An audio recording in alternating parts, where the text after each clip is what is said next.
Canada's nasty. They are. They're nasty. People think Canada, they're nasty. I love the people, but they're nasty. Nasty leadership. 6 days before Donald Trump's 50% tariffs hit, Canada just looked at his offer and said no. This is the country he keeps calling nasty. That same country just walked away from his deal. So who actually needs who here? Stay with me. The numbers are not what he tells you. Over the last few weeks, the U.S. has 9 priority issues they'd like to see addressed, including removing retaliatory tariffs on U.S. products, putting American booze back on provincial shelves, and tweaking how dairy quotas work. Sources say the U.S. also wants to create a new security, critical mineral, and energy partnership with Canada that would see them get preferential access to the market. The Americans came with a list. 9 demands. Drop your counter tariffs. Put American booze back on the shelves. Weaken your dairy rules. And hand us preferred access to your critical minerals. While talks are continuing, top Canadian officials remain in Washington, but they've got 6 days before new tariffs take effect on some $28 billion in Canadian exports. The goal is to present. With just 6 days remaining before Donald Trump's massive 50% tariffs take effect on $28 billion worth of exports, Canada has done something unexpected. They walked away and rejected the White House's latest demands. Is Canada actually calling Donald Trump's bluff? Welcome back to the Joshu reaction. I am Frank John, and if you are new here, don't forget to subscribe our channel. To all my awesome viewers watching across the USA and Canada, thank you so much for joining me today. Our faith and values guide us, and always I said, in God we trust.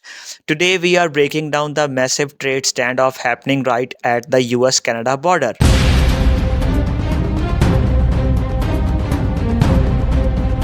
Washington came to the negotiating table with a heavy list of 9 major demands.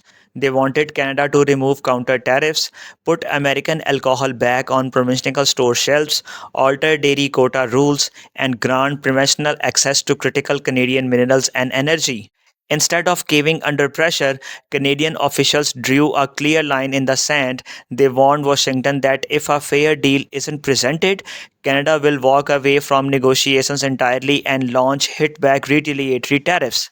Many people assume Canada has no power in this trade dispute, but the numbers prove otherwise. Canada is the single largest customer for nearly 40 out of the 50 US states. In fact, Americans sell more goods to Canada than they do to the UK, France, China, and Japan combined.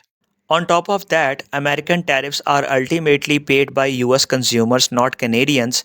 Former negotiators point out that while Washington wants the headline bragging rights, Canada holds the actual physical assets like potash, electricity, and critical minerals that keep the American economy running. Trump calls Canada's stance nasty, but Canadian leaders are playing for economic protection rather than political headlines. With the August deadline ticking down, the big question remains, will Trump extend the deadline or will both nations head into a full-scale trade war? What do you think? Should Canada hold its ground and risk tariff, or should both sides reach a compromise? Drop your thoughts in the comment section below. Don't forget to like, subscribe, and share this video to stay updated on real factual news. Until next time, I am Frank John for Joshu Reaction, and always I said, in God we trust. God bless you and God bless America, God bless Canada, and I'll see you in the next breakdown. Take care, talk soon. Bye bye.